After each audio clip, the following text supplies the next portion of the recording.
C'est beau parce que je sais que j'ai des sœurs en Christ, en Jésus, que lui, les a choisies, il les aime, elles sont ses épouses, et moi aussi. Donc il y a quelque chose de très beau en elles, qu'elles portent quelque chose de très noble, de riche, que Dieu les a choisis. Et en même temps, c'est lui qui les a choisis, c'est pas moi d'abord. Donc il y a un peu, quelque part, c'est un peu difficile parce que, par exemple, avec mes amis, je pouvais choisir mes amis, je pouvais choisir avec qui je m'entends, avec qui on se sent bien, on a des choses en commun qu'on aime. Et là, avec des sœurs, pas forcément, mais on vit ensemble. Dans notre communauté, oui, on a beaucoup de différentes nationalités, donc il faut aussi savoir s'adapter à la culture. Ce qui est beau, c'est que dans cette communauté, même si oui, il y a des frottements, parfois on ne se comprend pas, et on ne sait pas si, ok, est-ce que c'est à cause de la personnalité, est-ce que c'est à cause de la culture, est-ce que parce que...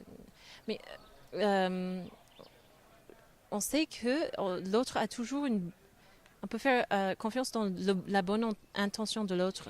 Donc, si on est dans cette communauté, c'est parce que l'autre aime Jésus et que Jésus l'a choisi. Et moi, si je suis dans cette communauté, c'est que Jésus même, il m'a choisi et moi je l'aime. Et donc, il y a au moins quelque chose de très fondamental qui est en commun. Ça m'a aidé à grandir personnellement. J'ai découvert des choses que moi je ne voulais pas voir en moi-même ou je n'aurais pas découvert toute seule, mais avec mes sœurs, même à cause des frottements et tout ça, euh, ça m'a aidé vraiment à grandir et à avancer. Et puis j'ai des très belles relations avec. Il y a des sœurs aussi qui sont des grandes. Ouais, je n'y m'aurais pas attendu. Euh, Peut-être dans le monde on ne se serait pas choisi, mais là, qui sont vraiment des sœurs et des amies et que je sais qu'elles sont là pour moi pour toujours. Et ça, c'est très beau.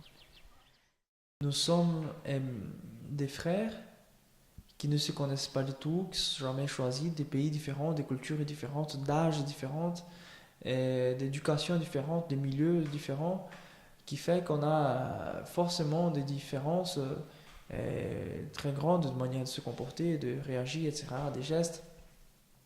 Je me souviens, c'est très anecdotique ça, euh, d'avoir fait un geste une fois avec un frère, que c'était ça, c'est que chez moi ça veut dire ça va, au Brésil, et puis il a compris que j'étais en train de me plaindre parce qu'il parlait au téléphone trop fort dans sa cellule. Et puis il s'était fâché, il est venu enfin, le lendemain. Puis ça a pris du temps jusqu'à ce que je comprenne qu'est-ce qui se passait. Et en fait, j'étais juste en train de lui dire ça va, quoi. On reste des êtres humains, nous avons tous nos défauts.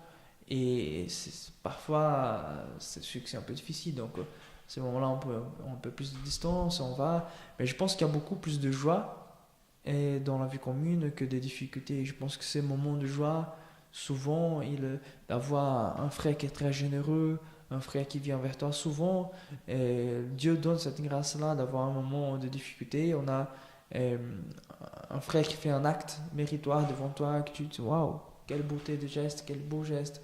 Un frère qui est très fervent à la prière. On peut être un peu découragé parfois et on voit que les frères sont toujours là, arrivent toujours très tôt, ça nous encourage aussi.